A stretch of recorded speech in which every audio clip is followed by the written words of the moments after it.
Donc l'idée de cette présentation, c'est d'expliquer pourquoi les transports sont le mauvais élève de la classe et d'expliquer pourquoi les engagements climatiques sont aujourd'hui à l'épreuve des mobilités et comment on pourrait faire le contraire. Ce qu'a dit tout à l'heure Christian, mettre les mobilités à l'épreuve des engagements climatiques. Je ferai rapidement en 2 temps. D'abord, pourquoi on ne tient pas nos engagements climatiques dans les transports, depuis Kyoto, mais aussi depuis la COP 21. Et ça va nous permettre de comprendre quels sont les mécanismes à l'œuvre. Et ensuite, on verra, en se penchant sur le futur, comment les choses pourraient changer. Donc l'idée essentielle, c'est que donc, on n'est pas du tout dans la ligne. Ça a été dit par Céline Guivarch, par d'autres. Les émissions augmentent. Je vous donne juste ce tableau issu des comptes de transport de la Nation, où vous voyez bien que les émissions ont baissé en France pour l'ensemble du pays, de façon, pour les années 90. Et nous, on avait prévu d'être à 100 millions de tonnes en 2020 dans Kyoto. On devait être à 100 millions de tonnes d'émissions domestiques pour le transport. On est à 136, 137, 135. L'année 2020, un peu moins, si je peux dire, grâce au Covid. Mais on n'est pas du tout en ligne. Et essentiellement à cause du routier, puisque l'aérien international est dans une annexe de Kyoto, et c'est aussi d'ailleurs dans une annexe de la COP 21. Donc c'est essentiellement le transport routier à 95%, les voitures à peu près 52%, les VUL, c'est pas négligeable les VUL, c'est presque un quart du total, les véhicules utilitaires légers, les poids lourds, et donc le reste, l'aérien domestique c'est 4%, et puis un tout petit peu pour le fluvial et les 2 roues. Alors regardons ces courbes, on en a déjà vu beaucoup aujourd'hui.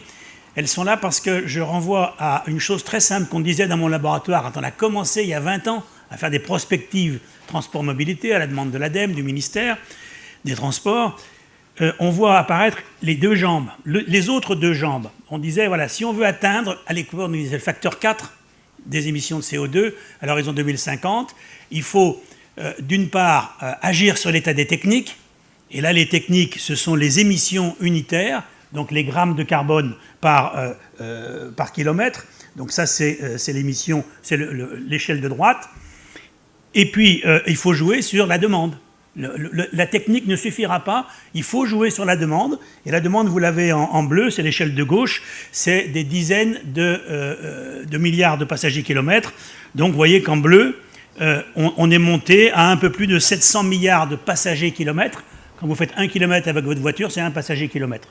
Voilà, donc on est monté à 700, et puis il y a eu ce qu'on appelle le pic car, il y a eu un plafond qui a été atteint un peu partout en Europe, aux États-Unis. Le trafic automobile a eu tendance à diminuer, et puis il a repris un petit peu quand les prix du pétrole ont baissé. Donc avec ces deux éléments, on sait que voilà, les émissions unitaires ont baissé, la technique a fait des progrès, mais les émissions totales, elles sont en orange, vous voyez qu'elles ont un peu baissé, mais elles n'ont quand même pas énormément baissé.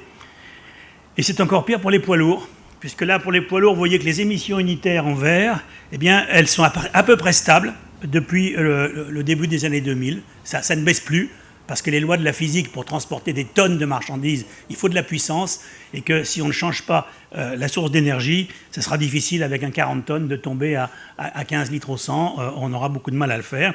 Donc les émissions unitaires ne baissent plus, mais le trafic n'augmente pas non plus. Il y a aussi un pic fret. C'est-à-dire que depuis la crise de 2008, il y a une forte baisse du trafic routier de marchandises, et on n'a pas encore retrouvé, sur les autoroutes oui, mais on n'a pas encore retrouvé le niveau du trafic de camions qu'on avait en 2018. Donc là, il y a quelque chose de significatif, il y a un découplage, c'est-à-dire que la demande augmente beaucoup moins vite que ce qu'on imaginait il y a encore 10 ou 20 ans. Donc ça nous amène à quelques enseignements, et je vous renvoie sur le... Oui, c'est ça. Il y a une petite citation qui est bien connue de l'économiste anglais devenu américain Kenneth Boulding. J'insiste sur cette citation parce qu'il faut bien la lire. Donc, celui qui croit qu'une croissance infinie est possible dans un monde fini est soit un fou, soit un économiste. Je suis économiste et je ne suis pas fou. Et que Boulding était aussi un économiste. Pourquoi l'économiste pense que la croissance, non pas peut, mais doit être infinie dans un monde fini? C'est parce que le monde est fini qu'il faut que la croissance soit infinie. Parce que la croissance, ce n'est pas ce que l'on croit. La croissance, ce n'est pas la croissance des volumes. Ce n'est pas consommer toujours plus de pétrole, de voitures, de frigidaires. La croissance, c'est l'augmentation du produit par tête. C'est le contraire du graphique que vous a présenté Jérôme tout à l'heure, où on voyait baisser très fortement les émissions par valeur ajoutée. Vous retournez le graphique de Jérôme, vous avez la valeur ajoutée par émission. Eh bien, ce ratio ne cesse d'augmenter, et ça, c'est l'efficacité technique. Et le progrès technique est absolument indispensable, parce que nous sommes dans un monde fini. Si dans 3000 ans, nous n'avons plus de pétrole, si nous n'avons plus de terres rares, et s'il y a encore des hommes sur la Terre et des femmes, il faudra absolument qu'ils aient un progrès technique absolument inouï pour, avec très très peu d'input, réussir à avoir un niveau d'output satisfaisant. Donc nous avons besoin de croissance économique parce que nous vivons dans un monde fini. Par contre, ça nous pose un problème, c'est le problème de l'effet rebond. C'est-à-dire qu'on sait qu'il faut améliorer le ratio, mais quand vous diminuez le dénominateur, moins d'émissions par tête, par véhicule, vous avez tendance à avoir un effet rebond sur le numérateur. Et le problème clé, c'est bien d'améliorer le ratio sans avoir effet rebond sur le numérateur. Donc c'est bien ça la question clé que nous n'avons pas réussi à résoudre depuis 1992 et depuis la COP 21. Et c'est pour cela que les choses continuent à se dégrader. Donc voyons comment les choses peuvent fonctionner. Dans un deuxième temps, on sait... Attendez, excusez-moi, je crois, parce qu'il y a des choses qui ont disparu là, mais c'est bien, comme ça m'oblige à être court. La mécanique centrale, c'est de dire, voilà, comment on joue sur les émissions unitaires. Il y a deux variables, l'efficience des moteurs et l'énergie qu'on utilise. L'efficience des moteurs a fait des progrès énormes. Tout a été mangé par effet rebond, par le poids des véhicules, la puissance, le poids pour la sécurité, la puissance, la taille. Une Volkswagen Golf pesait 750 kg dans les années 70, elle pèse aujourd'hui 1,5 tonne. Donc l'effet rebond a été massif et les gains de progrès technique très importants ont été mangés. Donc c'est pour ça qu'aujourd'hui, la seule chose à faire, c'est de basculer sur l'autre énergie. Pour la demande, comment est-ce qu'on peut modifier la demande ? Il faut jouer sur le report modal. Alors, regardez le report modal, c'est pas fameux, parce que vous avez en jaune le pic car, et là, c'est pas la même graphique que tout à l'heure, parce que c'est montré par habitant, par Français. Vous voyez qu'en moyenne, en voiture, on fait 10 000 km par an, c'est l'échelle de gauche. Maintenant, si vous regardez l'échelle de droite, vous avez les distances faites en train. Alors c'est mieux, c'était 750 quand on était en 90, on est passé à un peu plus de 1100 km en train. Malgré des milliards d'investissements dans le TGV, la progression est modeste.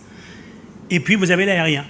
Et vous voyez qu'aujourd'hui, chaque résident français fait en moyenne faisait en 2018 2500 km par an en avion, dont une toute petite partie en domestique. La plus grande partie, c'était à l'Europe et à l'international. Donc ça, c'est typiquement ce qu'a dit Christian. C'est l'élasticité distance PIB. Et vous augmentez le PIB de 1%, vous augmentez la distance de 1%. Quand vous prenez en compte le transport aérien international, depuis 1990, le revenu par habitant en France a fait à peu près 33-35%. La distance totale a augmenté d'à peu près 30% si on tient compte de l'aérien. Donc ça, c'est un véritable problème qui est lié à la vitesse économique. C'est-à-dire que le prix de l'aérien a baissé de façon extraordinaire, puisqu'on paye maintenant entre 3 et 5 centimes pour un vol low cost, 3 et 5 centimes du kilomètre, quand la voiture coûte 25 et le TGV 10. Donc évidemment, quand vous devez partir en vacances, vous ne choisissez plus la destination et puis après le mode, comme dans nos modèles à 4 étapes. Vous choisissez d'abord le mode, vous allez sur le site de Ryanair et d'EasyJet, vous dites, regardez où c'est pas cher, et ensuite vous choisissez la destination. Donc ça, c'est un changement fondamental qui pose à l'aérien un problème, c'est que ça a été un très très bon élève. Il a fait l'ouverture à la concurrence, il a réduit fortement les émissions unitaires, il a mieux rempli ses avions, il a fait tout ce qu'il fallait, sauf que ça a tellement bien marché qu'aujourd'hui, ça lui pose problème et il découvre qu'il est un mode problématique. Donc, les variables clés de la décarbonation, c'est est-ce qu'on va pouvoir jouer sur le report modal ? Il faudra contraindre l'avion. Sur le reste, pour le train, il ne faut pas croire que le train va prendre beaucoup de parts de marché, ça on le sait, parce qu'il y a eu beaucoup de promesses qui n'ont jamais été tenues. Donc, les variables clés, ça va être bien de dire, il va falloir jouer sur le taux d'emplissage. Est-ce qu'on peut jouer sur le taux d'emplissage ? Alors ça, c'est compliqué, parce que ce taux, il n'arrête pas de diminuer dans les voitures. Il y a de moins en moins de personnes dans les voitures. Parce que là aussi, le pouvoir d'acheter de la mobilité automobile a beaucoup augmenté. Il fallait, avec 1 heure de SMIC, on achetait 3 litres d'essence avant le premier choc pétrolier. On en achète aujourd'hui 6, et les voitures consomment 2 fois moins.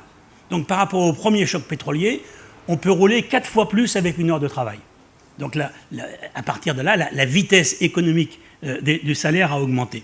Donc comment est-ce qu'on veut faire? Il va falloir jouer sur le nombre de véhicules kilomètres ou sur éventuellement les émissions. Alors vous voyez ce petit graphique. Si on continue la tendance actuelle, les émissions unitaires, moins 0,57 par an, on diminue très peu les émissions de voitures. Si on diminue de 30% uniquement du réservoir à la roue, c'est possible avec l'électricité. On arriverait aux objectifs SNBC en jaune. Mais là, si on veut faire SNBC 2050, il faut du 7% par an.